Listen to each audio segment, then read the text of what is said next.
Hello everyone, welcome to कलयुग पाठशाला। जैसा कि आप सभी जानते हैं कि प्रीवियस क्लासेस में हमने दिल्ली शिल्पी चक्र के कलाकारों को पढ़ा था। तो इसी श्रृंखला को आगे बढ़ाते हुए हम दिल्ली शिल्पी चक्र के एक नए कलाकार को पढ़ेंगे। तो चलिए स्टार्ट करते हैं। नोट्स के लिए आप मेरा टेलीग्राम चैनल ज्वाइन कर सकते हैं, जिसका लिंक मैं डिस्क्रिप्शन बॉक्स में प्रोवाइड कर दूँगी।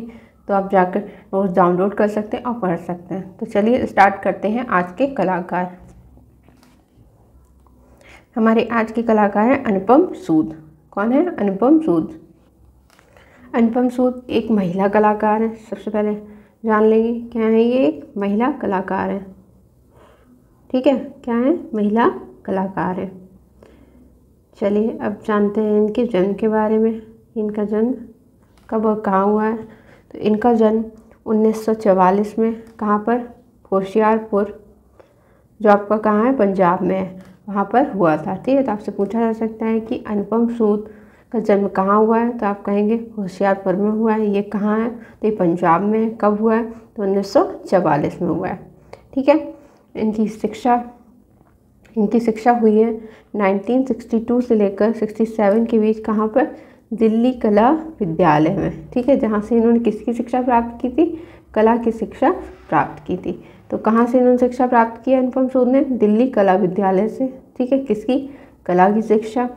कब से कब तक? 1962 से लेकर 67 तक। ठीक है, व्यवसाय से ये क्या थे? तो व्यवसाय से अनुपम सूद क्या थी? ग्राफिक कलाकार थी। व्यवसाय से क्या थी? ये एक ग्राफिक कलाकार थी। ठीक है, तो आपसे पूछा जा सकता है कि अनुपम सूद हैं, तो आप कहेंगे एक ग्राफिक कलाकार हैं। ठीक है, नेक्स्ट पॉइंट है, अनुपम सूद दिल्ली शिल्पी चक्र के संस्थापक सदस्य रही हैं। किसकी?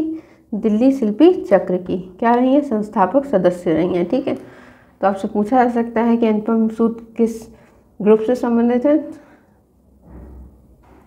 किस कला संगठन से संबंधित है? तो आप कहेंगे दिल्ली शिल्पी चक्र से संबंधित है। ये वहाँ की दिल्ली शिल्पी चक्र की क्या थी? संस्थापक सदस्यों में शामिल रही हैं। ठीक है, नेक्स्ट पॉइंट है, 1971 से लेकर 72 के बीच ब्रिटिश काउंसिलरशिप की स्कॉलरशिप पर कहाँ गए? लंदन गई थी। ठीक है, तो ब्रिटिश काउंसिलरशिप की स्कॉलरशिप पर ये कहाँ गई? तो ये लंदन गई थी। ठीक है, और स्लेट स्कूल लंदन से किसकी शिक्षा प्राप्त की? छापा चित्र की शिक्षा प्राप्त की। ठीक है, तो आपसे पूछा जा सकता है कि इन्हें कौन सी स्कॉलरशिप मिली थी? तो ब्रिटिश काउंसिलरशिप की स्कॉलरशिप पर ये कहाँ गई थी? लंदन गई थी। ठीक है, कब गई थी? 1971 में गई थी और 72 में वापस आई थी। ठीक है, कहाँ पढ़ी थी? तो स्लेट स्कूल लंदन में। ठीक है, जहाँ से इन्होंने क्या किसकी शिक्षा प्राप्त की है? छापा चित्र की शिक्षा प्राप्त की। नेक्स्ट पॉइंट है,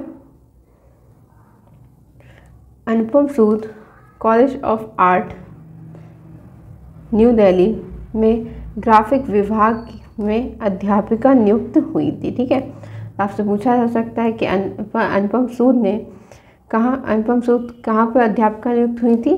तो कॉलेज ऑफ आर्ट कहाँ पर है आपका? न्यू दिल्ली में है। उसमें किस पद पर ये किसकी अध्यापिका नियुक्त हुई थी?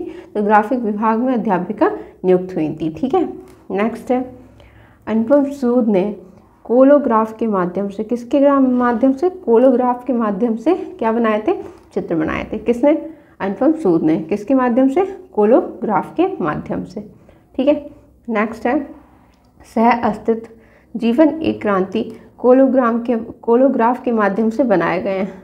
सह अस्तित्व ये हो गया, और दूसरा कौन सा? जीवन एक क्रांति। ये दोनों किस माध्यम से बनाए गए? कोलोग्राफ के माध्यम से बनाए गए हैं। ठीक है, तो आपसे पूछा जा सकता है कि इनके कोलोग्राफ के माध्यम से बने चित्र कौन कौन से हैं? तो सह अस्तित्व है और जीवन एक क्रांति है। ठीक है, ये किस माध्यम से बना है? तो कोलोग्राफ के माध्यम से बना है। नेक्स्ट पॉइंट है, अनुपम सूद लिथोग्राफ भी बनाए। ठीक है, और अंडा तथा तैरता अस्तित्व उनकी लिथोग्राफी का उदाहरण है। तो आपसे पूछा कि अंडा तथा तैरता अस्तित्व किसका है? तो आप कहेंगे अनुपम सूद का है। ठीक है, ये किस माध्यम से बनाया गया? तो ये लिथोग्राफी के माध्यम से बनाया गया है। ठीक है, नेक्स्ट है, यानी अनुपम सूद द्वारा बनाया गया लिथोग्राफ कौन सा है? तो अंडा तथा तैरता अस्तित्व, यह इनके किसका उदाहरण है? लिथोग्राफी का उदाहरण है। नेक्स्ट पॉइंट है, अनुपम सूद कांच पर पेंटिंग भी बनाती थी। ठीक है, तो ये किस पर पेंटिंग बनाती थी?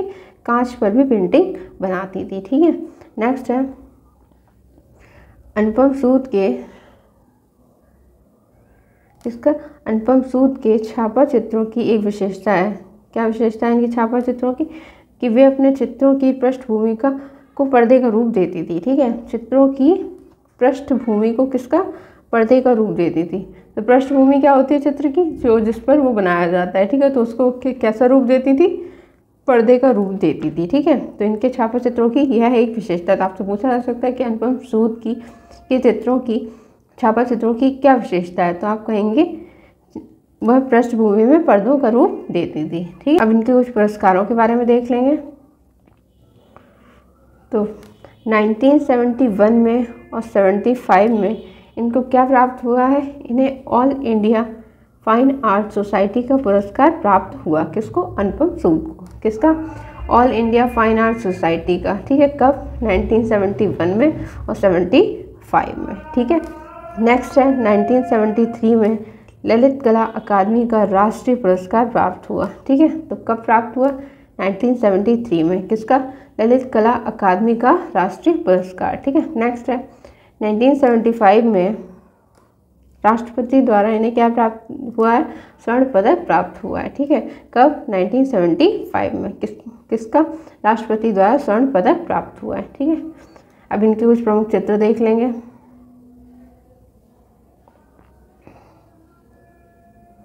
प्रमुख चित्रों में है इनका चित्र संरचना। ठीक है, कौन सा है? संरचना, त्रिमूर्ति, विजेता के लिए पताका, जीवन एक क्रांति, biography of a crime, shifting hollow, स्वस्थ रिश्ता, दीवारों से सरोकार, और क्या है? ट्रिब्यूट। ठीक है, कौन सा है? ट्रिब्यूट। चलिए अब इनके चित्र देख लेते हैं कौन सा ज़्यादा इम्पोर्टेंट है। ठीक है, तो इनके चित्रों में सबसे ज़्यादा इम्पोर्टेंट है जीवन एक क्रांति। कौन सा है? जीवन एक क्रांति, ये मोस्ट इम्पॉर्टेंट है। ठीक है, संरचना इम्पॉर्टेंट है और त्रिमूर्ति इम्पॉर्टेंट है और ट्रिब्यूट इम्पॉर्टेंट है।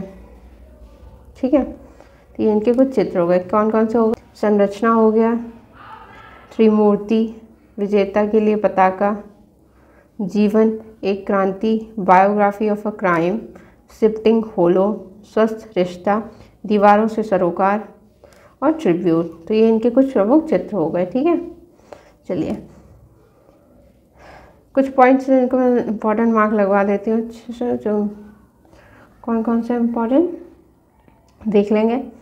तो व्यवसाय इनका बहुत मोस्ट इम्पोर्टेंट हो जाता है, ये आपसे पूछा जाता है एग्ज़ाम में।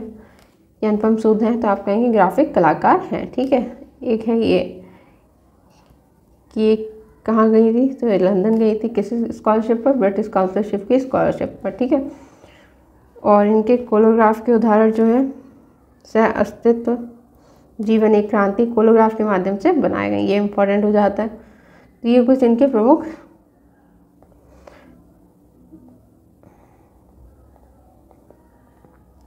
ये हो गए कौन?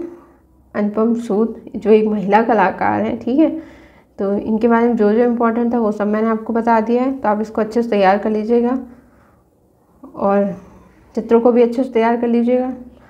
आपको मिलते हैं नेक्स्ट वीडियो में एक नए कलाकार के साथ। तब तक के लिए थैंक यू।